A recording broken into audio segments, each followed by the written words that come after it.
In a quiet workshop on the outskirts of a small Austrian village, a man named Klaus flips a switch on his kitchen counter, and the lights of his farmhouse flicker to life.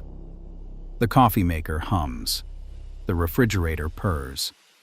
The floor heating system under his bare feet begins its slow, steady warm-up for the morning. Nothing about this scene should be remarkable. Millions of homes across Europe do exactly this every single day. But Klaus's home has not been connected to the electrical grid since 2018, and the battery powering every single electron in his house right now is not made of lithium. It is not made of cobalt. It contains no rare earth metals that had to be mined from the Congo or refined in Chinese factories. The battery sitting in Klaus's basement is, at its chemical heart, made primarily of salt. Table salt. The same compound that sits in a shaker on his breakfast table. And according to its manufacturer, it will still be operating, still storing and releasing energy, when Klaus is an old man. The question this documentary aims to answer is simple, and yet almost no one is asking it aloud in the American conversation. If a battery made from one of the cheapest, most abundant, most stable substances on Earth can power a home for 3 decades without catching fire, without poisoning the soil, without relying on geopolitically fragile supply chains, why has almost no American homeowner ever heard of it? Why, when you walk into a solar installer's showroom in Phoenix or Denver or Boston, are you offered a Tesla Powerwall, an LG Chem unit, or an N-phase system, but never a saltwater battery? Why does the conversation about home energy storage in the United States sound, in 2026, almost identical to the conversation in 2018, despite a quiet revolution happening in basements from Graz to Guangzhou? This is the story of a technology that has been hiding in plain sight for 3 decades. It is the story of a chemistry that was dismissed, defunded, and buried beneath the avalanche of lithium hype, only to re-emerge as one of the most credible answers to the clean energy storage problem. And it is, perhaps more than anything, the story of how infrastructure decisions made in the 1990s continue to dictate what you are allowed to buy in 2026, regardless of whether those decisions still make sense. To understand the salt battery, we first need to understand what it actually is, because there is no single device that carries this name. The term salt battery, or sodium battery, describes a family of chemistries united by a single, elegant substitution. Where a lithium-ion battery uses lithium, an element that must be extracted from hard rock mines in Australia or brine pools in the Atacama Desert of Chile, a sodium battery uses sodium. Sodium is the 6th most abundant element in the Earth's crust. It is present in every ocean, in every desert salt flat, in every salt mine carved into the bedrock of the continents. It is, quite literally, one of the cheapest and most evenly distributed elements on the planet. There are 2 main families of salt batteries currently in deployment or advanced development. The first is the aqueous saltwater battery, pioneered by the now-defunct American company Aquion Energy and continued today by companies like BlueSky Energy with their Greenrock product line. These batteries use an electrolyte that is, in the most literal sense, salt water. If you were to crack one open, you could taste the electrolyte, and it would taste like a briny soup. The electrodes are typically made of manganese oxide on the positive side, and a carbon-based material or sodium titanium phosphate on the negative side, with the salt water sloshing between them, carrying sodium ions back and forth as the battery charges and discharges. The second family is the dry sodium-ion battery, which is the chemistry now being manufactured at massive scale by Chinese giants CATL and BYD, as well as by specialized players like HiNa Battery Technology in China, Natron Energy in the United States, and Syntropic Energy in the European Union. These batteries look more like traditional lithium-ion cells, with a solid electrolyte and a more compact form factor, but they substitute sodium for lithium throughout the ion transport system. Both families share a crucial characteristic that separates them from every lithium battery on the market. They are inherently, chemically, and structurally incapable of the kind of thermal runaway that makes lithium batteries so dangerous. You cannot set a saltwater battery on fire by puncturing it with a nail. You cannot make it explode by overcharging it. You cannot trigger a runaway reaction that cascades from cell to cell, consuming entire buildings, which is exactly what has happened in warehouse fires and electric vehicle crashes around the world. When Tesla vehicles catch fire after collisions, when laptop batteries ignite on airplanes, when electric bus depots burn to the ground in European cities, the culprit is always the same. Lithium, under the wrong conditions, wants to burn. Sodium, in a saltwater matrix, simply does not. It is the difference between storing energy in gasoline and storing energy in a bathtub. Both can hold power. Only one of them will try to kill you when things go wrong. Now we come to the claim that makes salt batteries seem almost too good to be true. The 30-year lifespan. This is the number that appears on marketing materials, in trade publications, in the mouths of enthusiastic European installers. And like any number that sounds remarkable, it deserves careful scrutiny. Let us break it down. Aqueous saltwater chemistries, when tested under laboratory conditions, typically survive somewhere between 3,000 and 6,000 deep discharge cycles before their capacity drops below 80% of original. For comparison, a typical lithium iron phosphate home battery is rated for somewhere between 2,000 and 3,500 cycles. A standard nickel-manganese cobalt lithium battery, the kind inside most electric vehicles, often manages only about 1,000 to 2,000 deep cycles.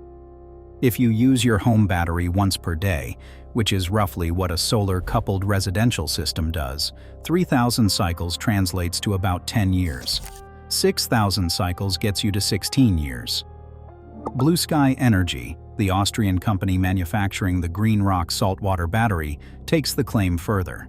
They quote 15,000 cycles at partial depth of discharge. That means if you do not drain the battery all the way down every day, but instead use only 70 or 80% of its capacity, the chemistry lasts dramatically longer. In residential conditions, BlueSky claims calendar lives of 25 to 30 years. Molten salt batteries, a related but distinct technology using sodium-sulfur or sodium-nickel chloride chemistries at high temperatures, are being deployed in grid-scale applications with target lifespans of 20 years or more. Now, the honest qualification. Independent laboratory testing, conducted by organizations like the Fraunhofer Institute in Germany and various university research groups, has shown that real-world degradation is sometimes faster than manufacturer brochures suggest. Temperature cycling, partial charging patterns, and humidity conditions all affect actual lifespan. You should not take the 30-year number as a guarantee, but even when you haircut the brochure claims by 30 or 40%, you arrive at a battery that dramatically outlasts every lithium alternative on the market. Where a Tesla Powerwall or an LG Chem RASU might need replacement after 10 to 15 years of daily cycling, a well-installed saltwater battery could plausibly still be operating when your grandchildren move into the house. Now let us talk about the price, because this is where the story becomes more nuanced than the headline suggests. The title of this investigation references a $200 salt battery, and that number is not fabricated, but it requires context.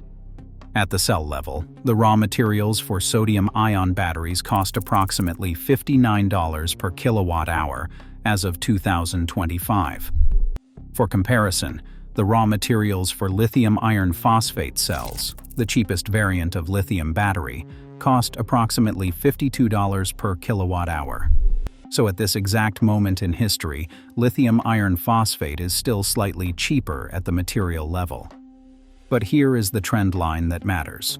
Lithium carbonate prices are volatile, subject to mining booms and busts, geopolitical tensions between China and the West, and the relentless demand pressure from electric vehicle manufacturers who need every available ton. Sodium, by contrast, is essentially limitless.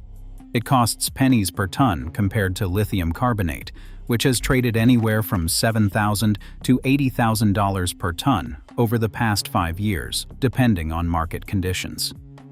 Industry analysts at Bloomberg NEF, at the International Energy Agency, and at independent battery research firms all project that sodium-ion pricing will drop below lithium iron phosphate sometime between 2030 and 2035, with some aggressive forecasts suggesting parity could arrive as soon as 2028. For a do-it-yourself builder today, a small 1 kilowatt-hour saltwater cell can be constructed for roughly $200 in parts. This is not a whole home system. It is a single cell. It would power a laptop and some lights, not a refrigerator for a weekend.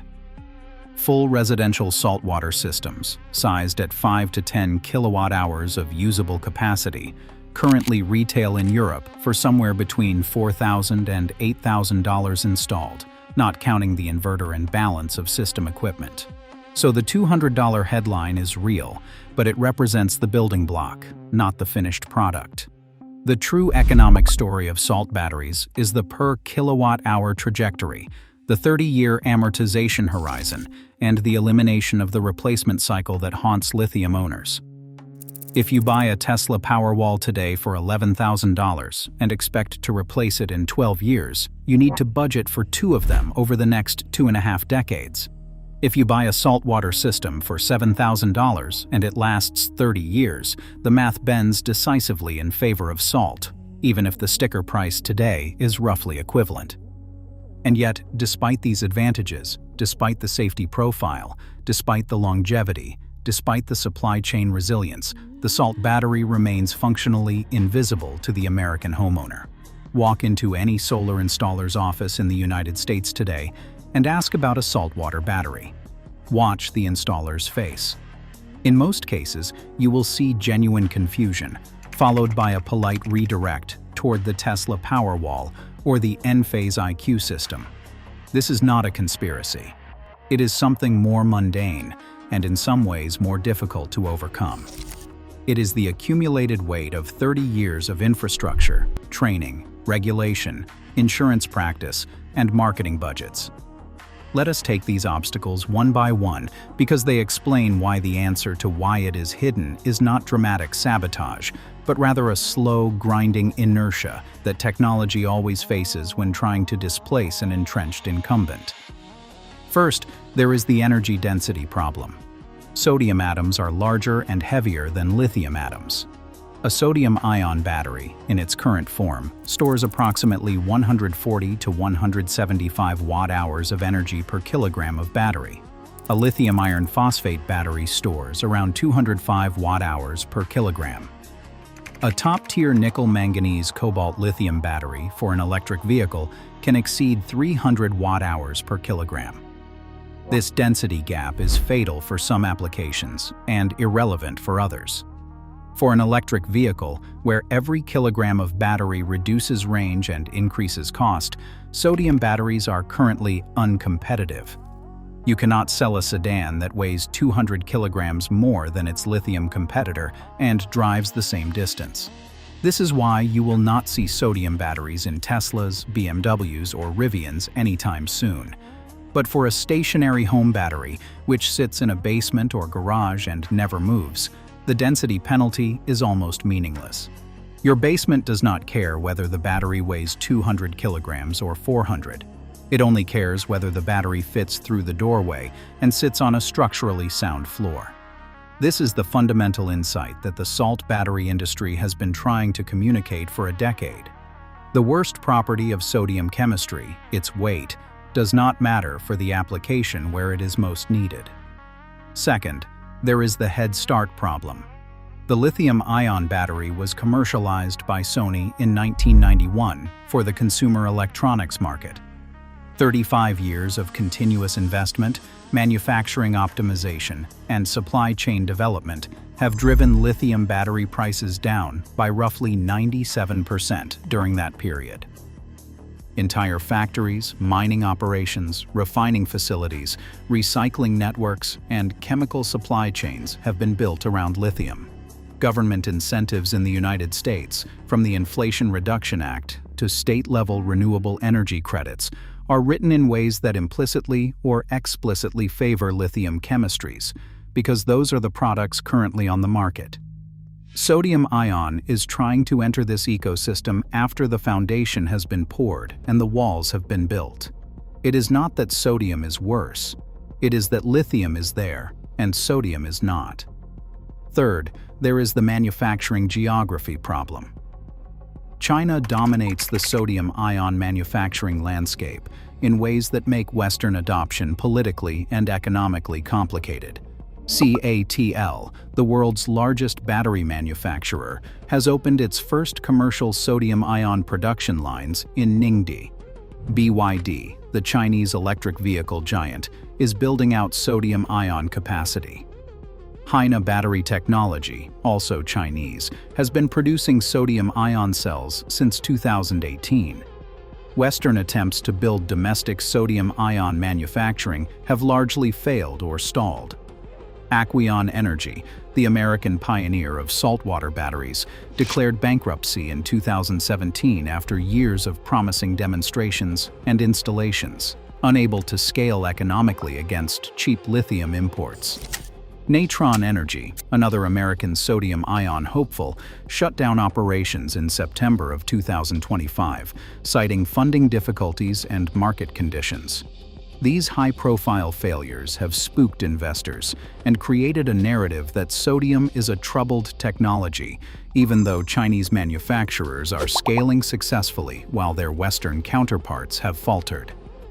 Fourth, there is the installation and insurance problem, which may be the most underappreciated barrier of all. The residential battery market is gatekept by installers and insurers. These are the technicians who come to your house, mount the equipment, wire it into your electrical panel, and handle the permitting. Installer training programs in the United States are almost entirely focused on Tesla, LG, and Enphase systems. Electrical inspectors who sign off on residential battery installations are familiar with these products. Homeowner insurance policies have been written with lithium batteries in mind, and underwriters have internal guidance documents for evaluating lithium-related fire risk. A saltwater battery, even though it is fundamentally safer, is an unfamiliar object in this regulatory ecosystem. An installer who has never seen a Greenrock unit has no basis for quoting installation costs. An inspector who has never seen one has no template for approving it. An insurer who has never seen one has no actuarial data for pricing coverage. These frictions slow adoption even when the technology is objectively superior. So where exactly are salt batteries working right now? The answer is a patchwork of success stories across Europe and Asia that most American consumers have never heard about. BlueSky Energy, based in Austria, has been manufacturing its Greenrock saltwater batteries since 2015, with the first commercial residential installations going live in 2018. As of 2026, there are thousands of Greenrock systems installed across Austria, Germany, Switzerland, Italy, and several other European countries. These are real homes owned by real families, running their daily lives on saltwater chemistry. Many of these installations are in off-grid or edge-of-grid locations in the Alps, where extreme temperature swings, long winters, and fire risk from forested surroundings make the safety profile of saltwater batteries particularly attractive. In China, the story is larger in scale and oriented toward grid applications rather than residential. CATL is deploying sodium-ion batteries in utility-scale storage projects totaling hundreds of megawatt-hours of capacity. BYD has announced multiple gigafactory projects for sodium-ion cells. HiNa has commissioned several large grid storage installations, including a 100 megawatt-hour facility in Hubei province that came online in 2024. From 2024 through 2026, Chinese sodium-ion deployment has accelerated dramatically, with projects announced or commissioned at rates that dwarf anything happening in the Western Hemisphere. The technology is being validated at scales that make residential deployment a relatively small next step. The scientific community has also been paying attention. MIT Technology Review, in its 2026 annual list of top 10 breakthrough technologies, named sodium-ion batteries as one of the most significant emerging technologies of the year. Research published in the first quarter of 2026 demonstrated sodium-ion cell designs that store nearly double the energy of previous generations, substantially closing the density gap with lithium iron phosphate.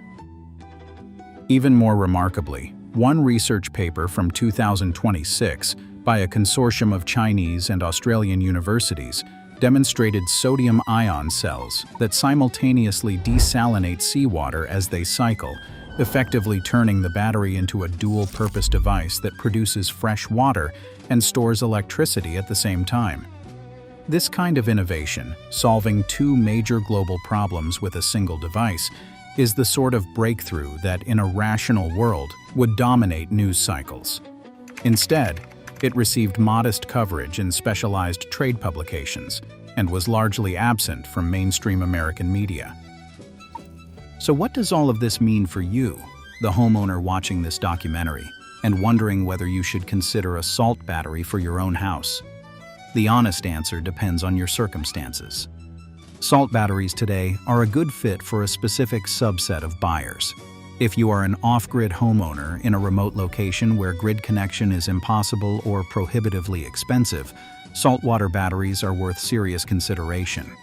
Their ability to survive wide temperature ranges, their fire safety, and their long calendar life all favor remote installation where service calls are difficult and failure consequences are severe. If you live in an extreme climate, whether the scorching deserts of the American Southwest, the humid subtropics of the Gulf Coast, or the frozen winters of the Rocky Mountain West or New England, the thermal resilience of saltwater chemistry provides peace of mind. Lithium batteries often require expensive climate-controlled enclosures to approximate that resilience.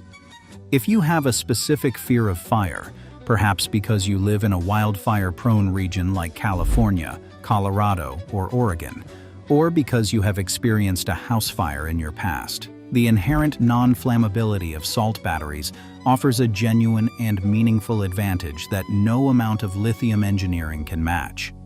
If you have dedicated space for the battery, a garage, a basement, a shed, or an outbuilding where the larger footprint of saltwater chemistry is not a problem, you are well suited to the technology's current form factor.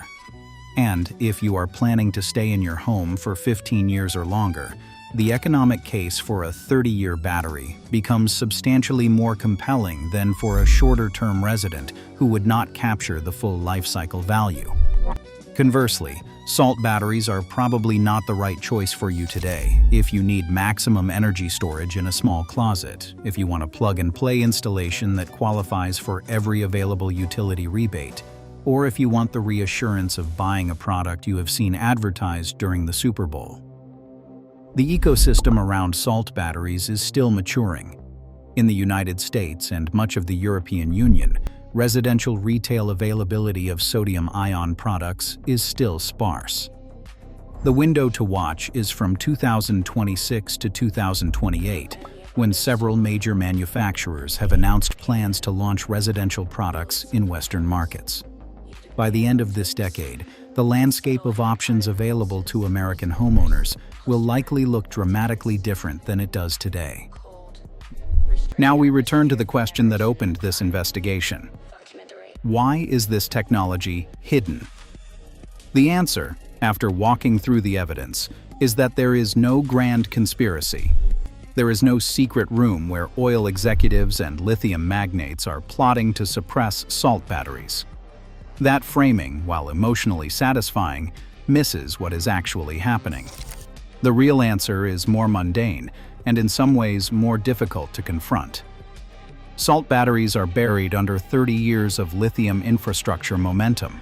They are buried under installer training programs that teach only lithium systems.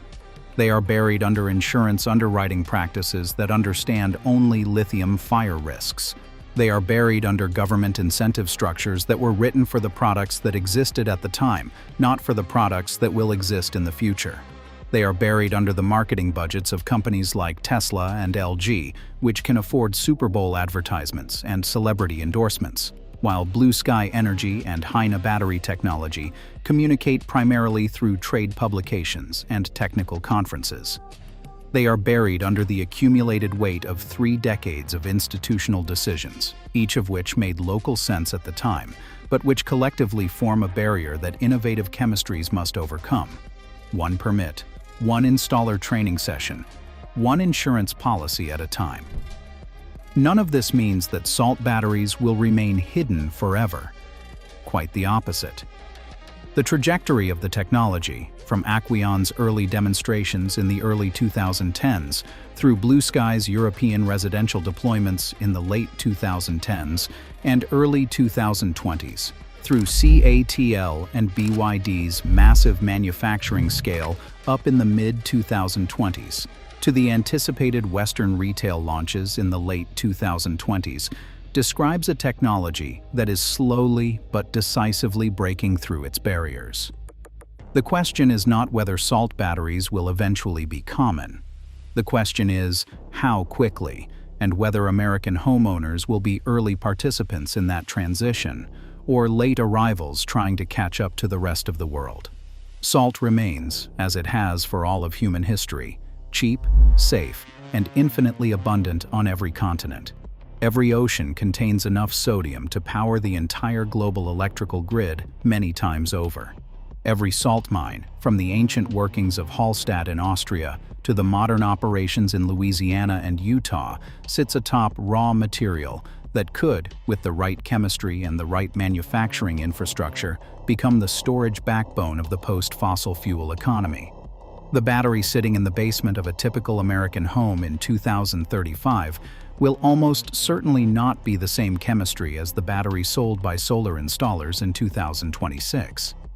Sodium ion, in its various forms, represents the quiet return of a chemistry that never needed rare earth mining, never needed conflict minerals from the Congo, never needed brine evaporation pools in the Andean highlands, and never needed the risk of thermal runaway that has burned homes and killed families around the world. Klaus, in his farmhouse outside the Austrian village, does not think of himself as an early adopter. He thinks of himself as a practical man who needed a battery that would not catch fire, would not freeze in winter, would not die in summer, and would still be working when his children inherited the property. The battery he installed in 2018 is the same battery that woke up his coffee maker this morning. By the best estimates of the manufacturer, it will still be waking up his coffee maker in 2048. And the sodium inside that battery, the sodium that carries every electron into every appliance in his home, is chemically identical to the sodium in the salt shaker on his kitchen table. The same element, the same compound. One of them is seasoning his breakfast. The other is powering his life. This is the technology that has been hiding in plain sight for 3 decades, waiting for the moment when the rest of the world is ready to see it. That moment, based on every credible analysis of the global energy storage market, is arriving now. The only question left is whether the American homeowner will be among the first to benefit or among the last to notice. Either way, salt is waiting. It has been here all along.